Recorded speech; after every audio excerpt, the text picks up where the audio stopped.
কিছুক্ষণ আগে সচিবালয়ের সামনে আনসারদের সাথে আনসারদের উপরে আর কি শেখ হাসিনা ভর করেছিল।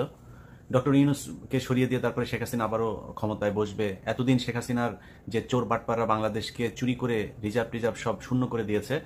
আসসালামু আলাইকুম দর্শক মণ্ডলী, হঠাৎ করে আনসার বাহিনীর সদস্যরা সচিবালয় ঘেরাও করেছিল। গতকাল সকাল থেকেই তারা কিন্তু সেখানে আন্দোলন চালিয়ে যাচ্ছিল। হঠাৎ করে তারা কিন্তু সচিবালয়ের যে উপদেষ্টা রয়েছে অন্তর্বর্তীকালীন সরকারের সকল উপদেষ্টাকে আটকিয়ে রাখে, যদিও ছাত্ররা এবং উপদেষ্টারা মিলে আনসারদের দাবি মেনে নেওয়ার আশ্বাস দিয়ে আন্দোলন তারা প্রত্যাহার করেছিল।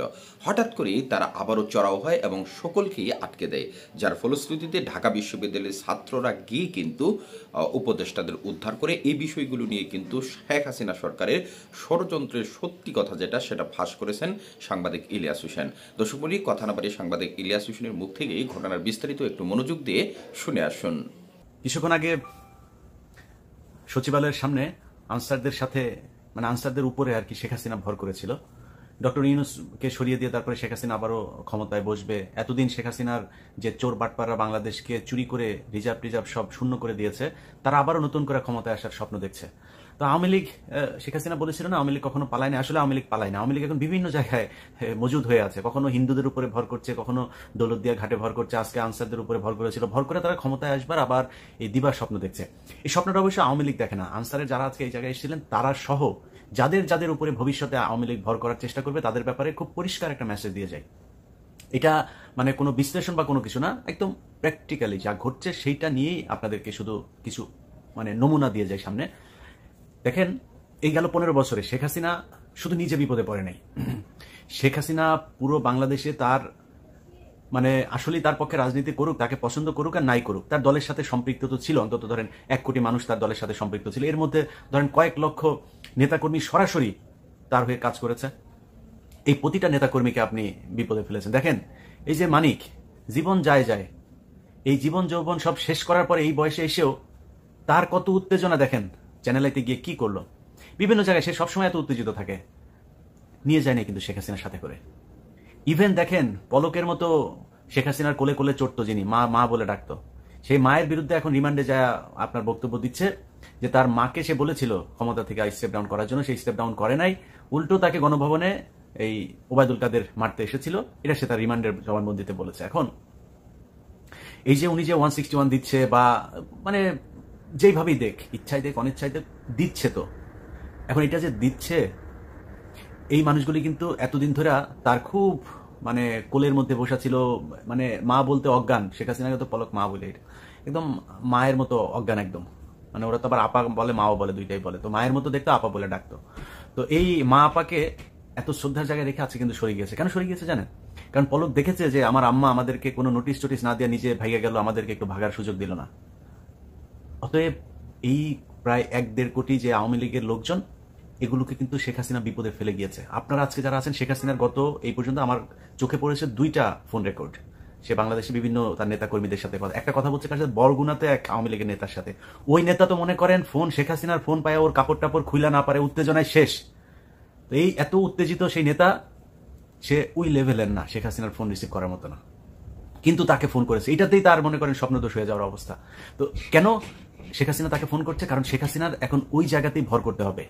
উপর লেভেল তো সব মনে করেন আটক, এখনো ক্যান্টনমেন্টে জেলখানায় নানানভাবে নানান দিকে দেশ থেকে বের হয়েছে কিছু। এখন তো এই মিড লেভেলে এসেই তো তাকে কথা বলতে হবে। জেলা সভাপতি, উপজেলা সভাপতি, এই লেভেলের আওয়ামী লীগ নেতাদের সাথে তাদের কথা বলতে হবে। কিন্তু ওই ব্যক্তির যে উত্তেজনা আমি দেখলাম, এই ধরনের উত্তেজনা কিন্তু অনেকের ভেতরে হইতে পারে। সো উত্তেজনা করে, জামা কাপড় নষ্ট না করে, একটা জিনিস শুধু মাথায় দিয়ে রাখি, শেখ হাসিনা আপনাদেরকে উস্কানি দিয়ে আপনার জীবন নিরাপত্তাহীন করে তুলছে। শেখ হাসিনা সে নিজেও জানে সে যে ক্ষমতায় আসতে পারবে না। কেন জানেন? আমার এই কথাটা সত্য কি মিথ্যা সেটা আপনি একটু নিজে চিন্তা করেন।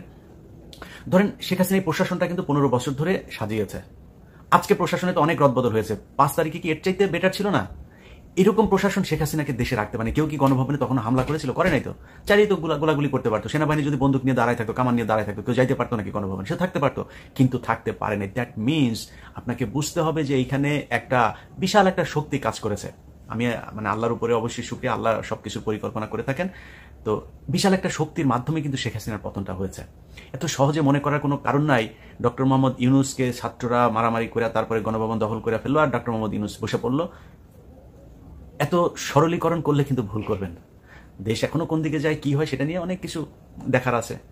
আমাদের যেটা আমি ব্যক্তিগতভাবে যেই স্বপ্ন দেখি, যে ভারতের বিরুদ্ধে একটা সরকার থাকবে যারা ভারতকে কড়া জবাব দেবে, সেটাই দিচ্ছে ডক্টর মোহাম্মদ ইউনূস। আমি হ্যাপি, আমার কোনো সমস্যা নাই।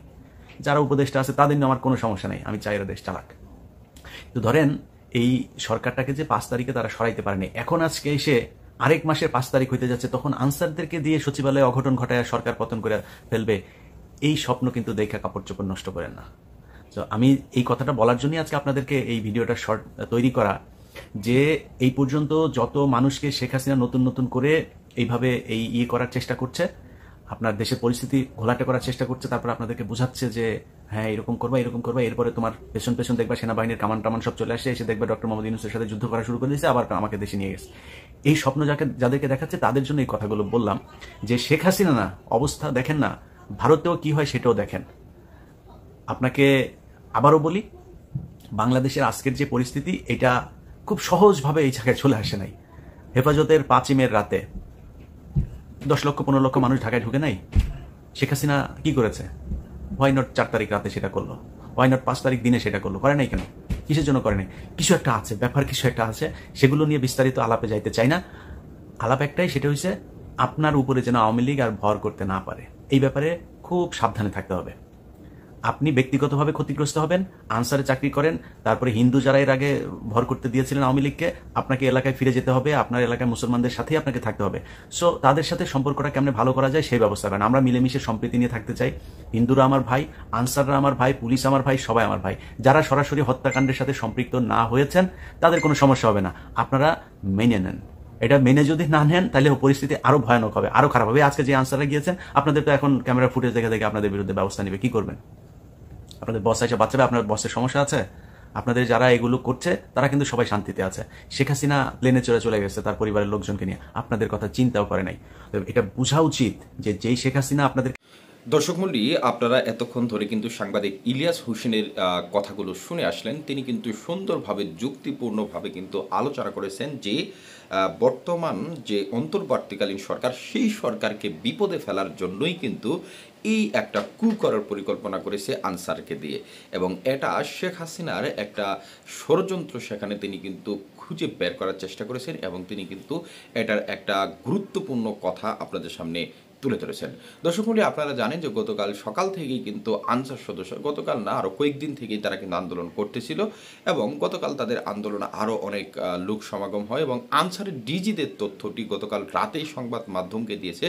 সেটি হলো যে আনসার এখানে এই আন্দোলনের জন্য দায়ী নয়, কারণ আনসারের মাঝখানে আনসারের পোশাক পরিহিত 2-3টা করে ড্রেস একজনের নিয়ে গিয়ে অন্য কোনো উদ্দেশ্য প্রণোদিতভাবে তারা এই সচিবালয় ঘেরাও কর্মসূচি দিয়েছিল। এবং যদিও উপদেষ্টাদের পক্ষ থেকে আনসারদের যে দাবি 3 বছর পর যে তাদেরকে রেস্ট দেওয়া হয়, সেটা কিন্তু তারা ইতিমধ্যে মেনে নিয়েছিল। অন্যান্য বেতন ভাতা বৃদ্ধি থেকে শুরু করে রেশন সিস্টেম সব কিছু নিয়েই তাদের একটা আশ্বাস দিয়েছিল, এবং তারাও আন্দোলন প্রত্যাহার করে নেয়। কিন্তু হঠাৎ করে যখন এই আন্দোলনকে ভিন্ন খাতে প্রবাহিত করার জন্য একটা মহল তৎপর হয়ে ওঠে, তখন কিন্তু ছাত্র সমাজ, ঢাকা বিশ্ববিদ্যালয়ের শিক্ষার্থীরা সেখানে যায়, এবং সেখানে যার পর কী ঘটনা ঘটেছিল সেগুলো কিন্তু আপনারা ইতিমধ্যে দেখেছেন। এবং সেখানকার পরিস্থিতি খুবই ভয়াবহ অবস্থা হয়েছিল। 40 জন শিক্ষার্থী, আনসারও অনেকগুলো আহত হয়েছে, এটাও সত্যি। তবে তারা কিন্তু শিক্ষার্থীদেরকে পায়ে জুতা দিয়ে যেভাবে মেরেছে, বিশেষ করে বৈষম্যবিরোধী ছাত্র আন্দোলনের অন্যতম সমন্বয়ক হাসনাত আবদুল্লাহকে কিন্তু গুরুতরভাবে আহত করা হয়েছে। তার অবস্থা আশঙ্কাজনক, তিনি কিন্তু হাসপাতালে ভর্তি আছেন। সার্বিকভাবে এই বিষয়গুলো নিয়ে আপনাদের মূল্যবান মন্তব্য, বিশেষ করে সাংবাদিক ইলিয়াস হোসেন যে কথাগুলো বলেছেন, সেগুলোর আলোকে আপনার মন্তব্য অবশ্যই কমেন্ট বক্সে লিখে জানাবেন, এবং পরবর্তী আপডেট পেতে আমাদের সাথে থাকবেন। ধন্যবাদ সবাইকে।